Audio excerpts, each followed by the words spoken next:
Abertura. Fundo azul. Linha branca horizontal se divide em duas e forma um quadrado que logo se desfaz. Círculo se divide horizontalmente em outros coloridos e se desfazem. No centro, repórter Justiça. O assédio sexual, ele acontece Leonardo Pantaleão, muitas vezes de uma advogado. maneira mais restrita, mais intimista, por conta da relação existente entre as pessoas envolvidas, porém causa verdadeiros desastres nas vidas individuais. Aquela pequena brincadeira todo dia, aquele Christian olhar Dunker, que psicanalista da USP. pega uma situação difícil, aquela exposição dentro de uma reunião, aquele primeiro pequeno comentário desabonador. De repente você começa, sei lá, receber um presente, algo assim que sem data, sem motivo, entendeu? Mulher de cabelos longos tecla em notebook. Jaqueline tem 28 anos, é psicóloga e mora no Distrito Federal. Ela conta que quando era adolescente fez estágio como menor aprendiz em um órgão público. Praticamente todos os dias era assediada pelo chefe de 50 anos. E ele ficava assim com umas investidas. Uma vez falou pra mim... Jaqueline queria Aguiar, conversar psicóloga. comigo. Eu queria muito conversar com você.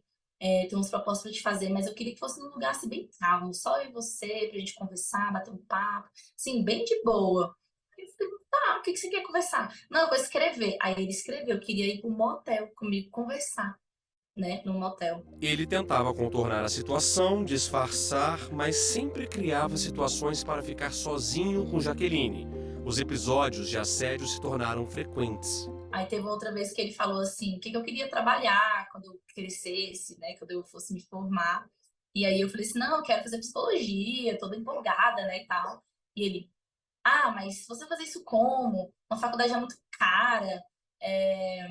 Eu falei assim, não, mas eu tenho fé em Deus, eu vou conseguir, vou me formar, vou ajudar minha família. E ele falou assim, olha, eu vou te ser bem sincero, o máximo que você vai conseguir é trabalhar o resto da vida atrás de um balcão para alguém. Porque a vida é assim, mas olha, ser boba, menina, que ele falava assim.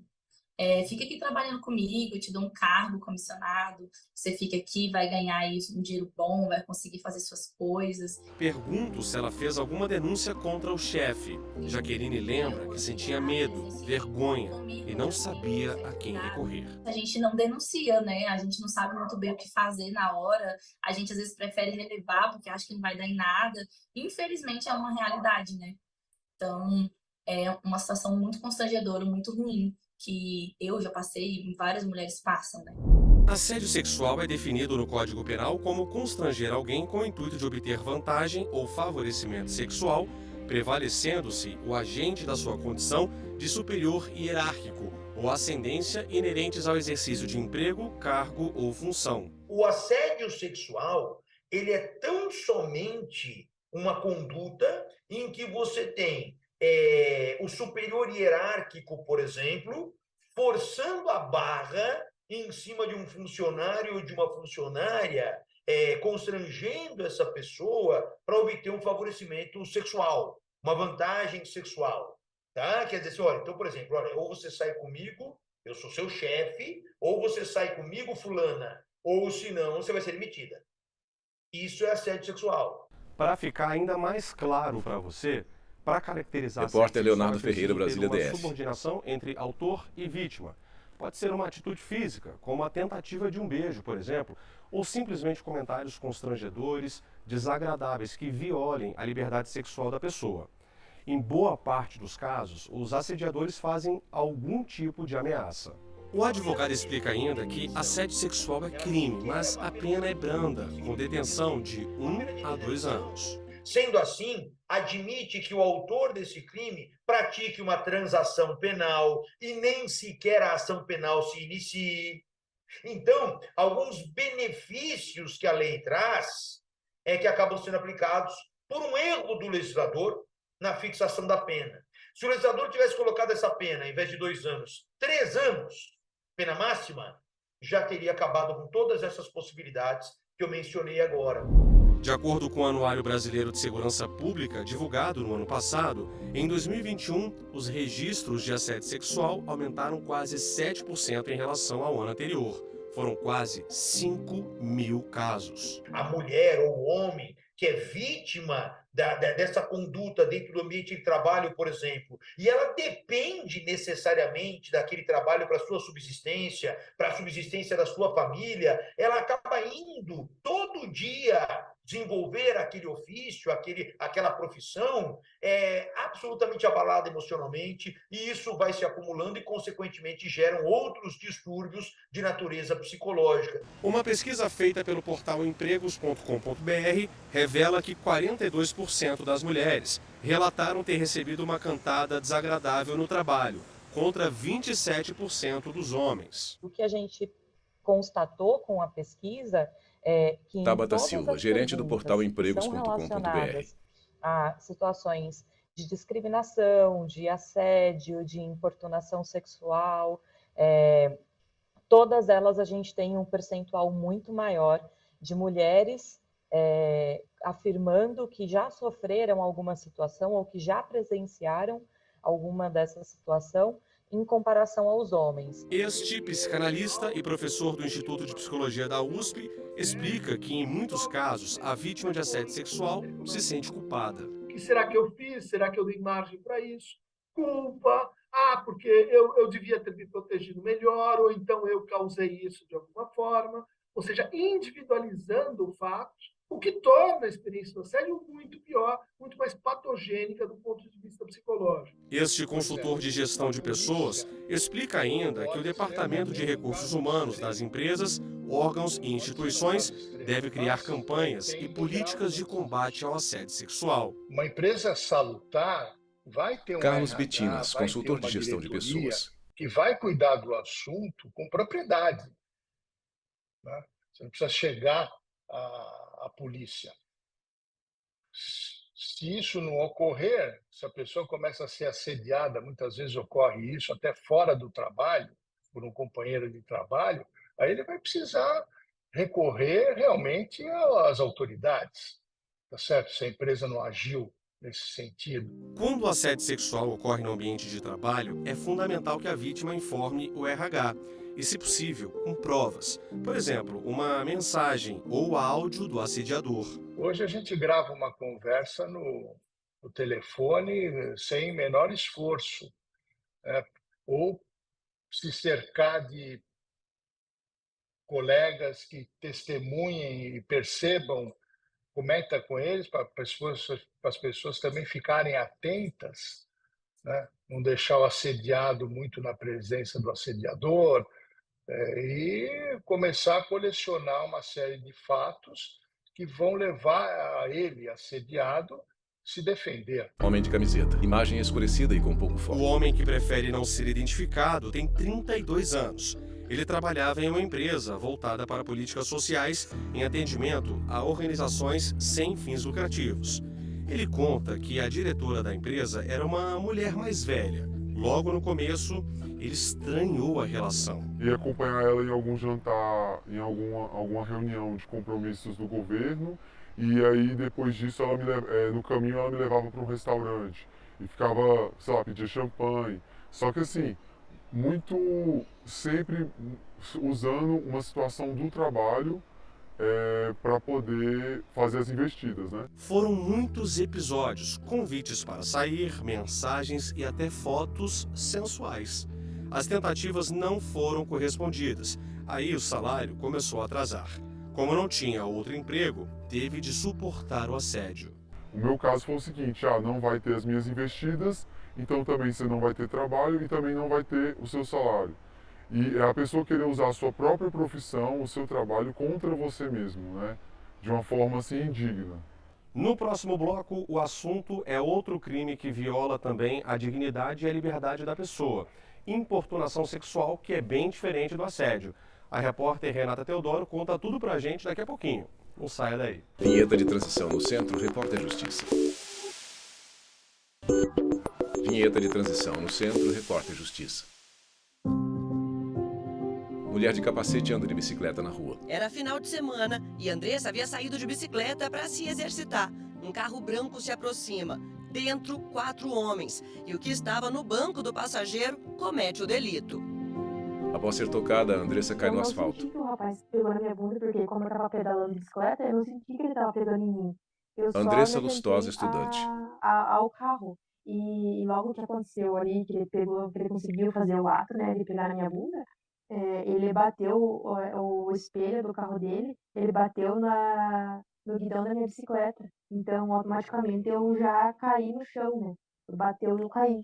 Essa cena que a gente acabou de ver, além de triste e deprimente, também Repórter retrata uma Renata Teodoro, sociedade Brasília DF. enraizada por um machismo estrutural em que alguns homens pensam ter o direito de importunar uma mulher dessa forma.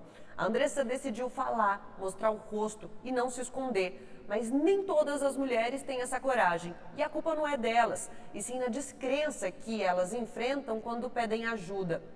Andressa, muito obrigada por representar tantas mulheres com essa sua atitude. Eu queria saber o que é que passou pela tua cabeça segundos após o ocorrido.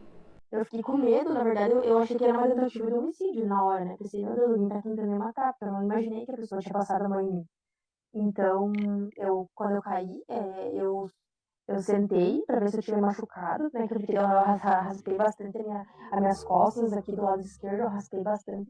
Os braços e a perna também raspei. Daí, como eu vi que não tinha quebrado nada, eu levantei e eu fui procurar as câmeras de segurança.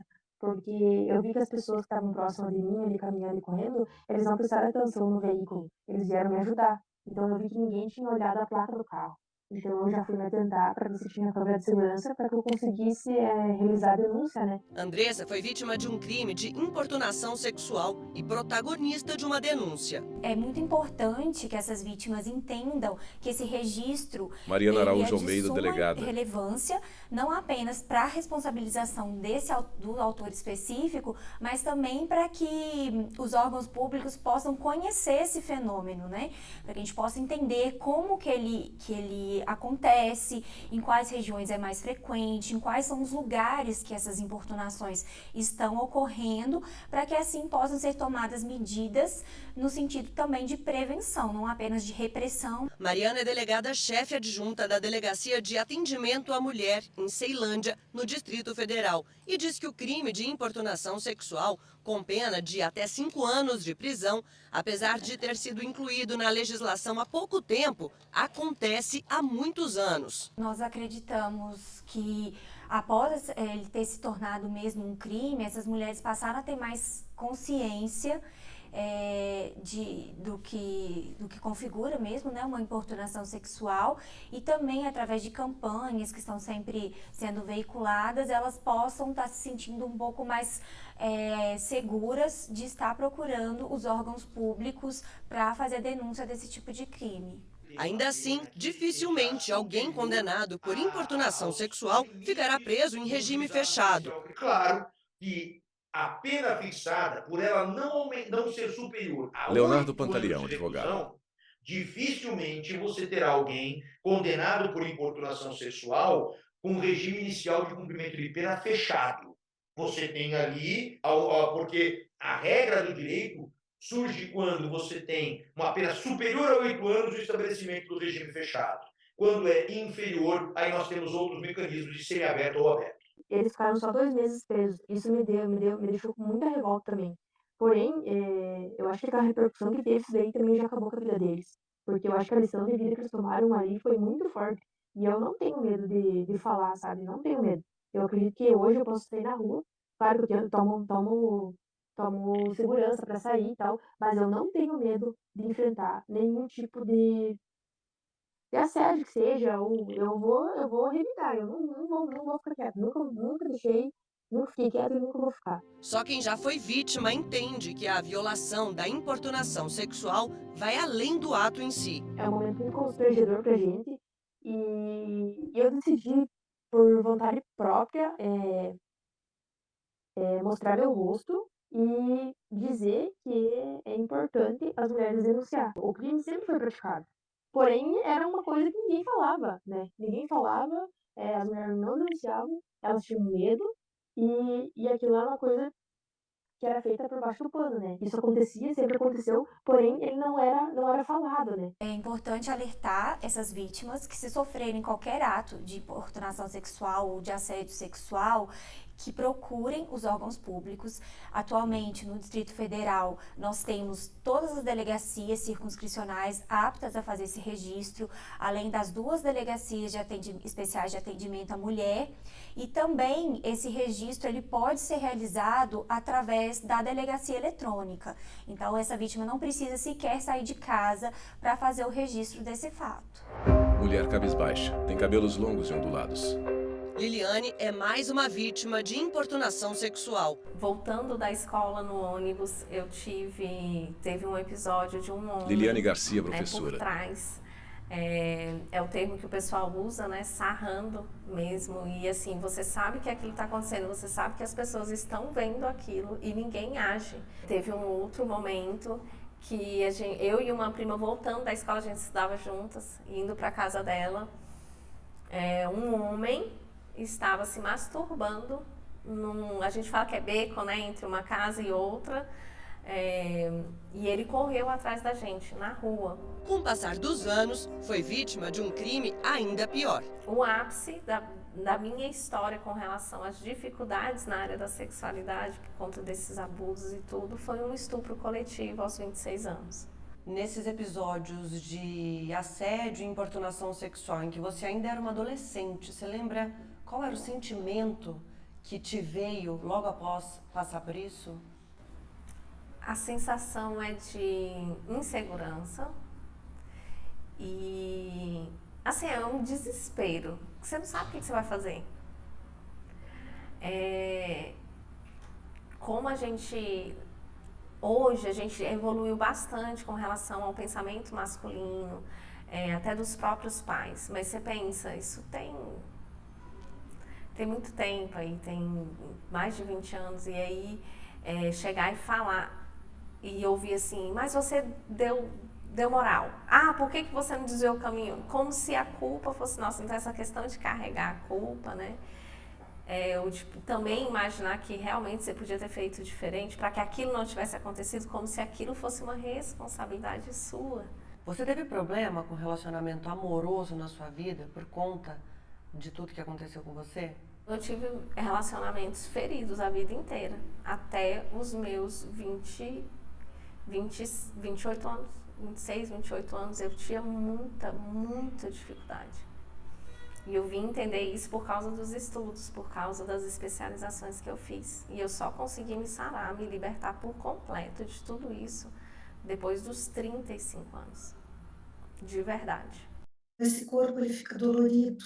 E é uma dor que parece que não sai. Eliane Maio, Aí psicóloga. a pessoa começa a tomar medicamentos, né? Ela começa a se dopar, mas ainda não tratou do emocional.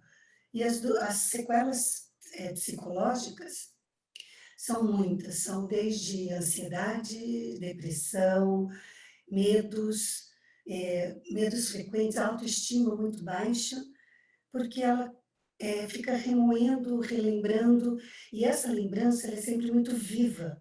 Você conseguiu superar tudo isso? A minha dor hoje me tornou uma mulher forte para sarar outras mulheres, porque hoje eu posso contar a minha história, eu vou para a internet, eu falo o que aconteceu e outras vozes se levantam, outras mulheres se levantam e falam: isso aconteceu comigo, a sua história me mudou. A sua história transformou a minha visão. Eu preciso de ajuda. E hoje eu ajudo outras mulheres e famílias, porque a gente acaba sarando uma família inteira. Liliane usa brinco e colar com Eu nasci para crucifixo. ser forte, eu nasci para ser uma mulher que levanta outras mulheres. E assim a gente encerra esse bloco. Mas eu volto já para mostrar políticas públicas exclusivas para elas. Será que segregar homens e mulheres no transporte público funciona? A gente confere daqui a pouquinho. Vinheta de transição no Centro, Repórter Justiça. Vinheta de transição no Centro, Repórter Justiça. Vagão exclusivo para mulheres no metrô. Todas estão sentadas, algumas em cadeiras individuais. O homem, ele ficou se esfregando em mim, Carmen né? Abreu Dias, E aí, diarista. quando eu sentei no banco, ele continuou no braço, né? Aí eu pedi licença, mas ele fez de conta que não ouviu. Eu tive que descer, porque eu fiquei com medo. Em ônibus lotado, e os caras ficarem perto, Sara Martins de Souza, estudante. coxando, desconfortável, olhando. E, enfim, Ana Luísa Mororó, estudante. Tocando, puxando, já puxaram meu cabelo também. Numa tentativa de evitar situações de assédio e importunação Repórter sexual, Renata Teodoro, alguns Brasília estados DF. têm implantado políticas públicas em proteção às mulheres. E aqui no Distrito Federal não é diferente. Eu estou no metrô da área central de Brasília e olha só, o embarque no primeiro carro é exclusivo para as mulheres e a gente vai conhecer como é que funciona. O repórter espera a chegada do metrô. Ele surge e para próximo dela. Chegou, bora lá conhecer? O repórter entra no vagão exclusivo. Ela senta em uma cadeira de 2 lugares pintada na cor vermelha. Uma coisa é fato, a cada 3 mulheres que eu conversei, pelo menos 2 já haviam sido assediadas no transporte público. O cara, no caso, ele começou a meio que se esfregar e tal. Eu virei assim, Lívia me ajuda, Rodrigues, por favor, estudante. porque eu me senti... Fiquei com medo, né, de fazer algo a mais. Aí ela foi meio que se enfiando, tipo, preciso passar e tal, ficou atrás de mim. E foi isso, assim, não foi nada muito alarmante, assim, sabe? É quase que uma regra a gente ter que se cuidar para evitar ser assediada enquanto não tem essa propagação de não assediar. A tal regra chegou num ponto em que foi preciso separar homens e mulheres. Uma condição positiva por um lado e negativa por outro. Teria que ser uma coisa normal da gente poder viajar junto sem precisar ficar se preocupando Cíntia com nossa Estria, artista dignidade plástica. ou individualidade. Então é muito bom ter isso, mas vamos educar para poder melhorar e que todo mundo possa viajar junto, tranquilo e em paz. A proposta é boa, mas não funciona. No fundo não funciona, né? Porque acaba que eles invadem e a gente fica aqui em defesa. Homens, né, às vezes eles intimidam a gente. Bom, como a gente pode ver, algumas mulheres se sentem sim mais seguras. Repórter Renata Teodoro, Brasília acabou DF. de sair, que é exclusivo para mulheres, crianças e pessoas com deficiência. Mas, por outro lado, algumas delas também sentem falta de fiscalização. Às vezes é eficaz e às vezes não. Eu acho que falta um pouco mais de fiscalização por parte dos seguranças para ver se realmente tem homens dentro do vagão feminino, porque geralmente sempre tem, né? Um ou outro, digamos que é inevitável.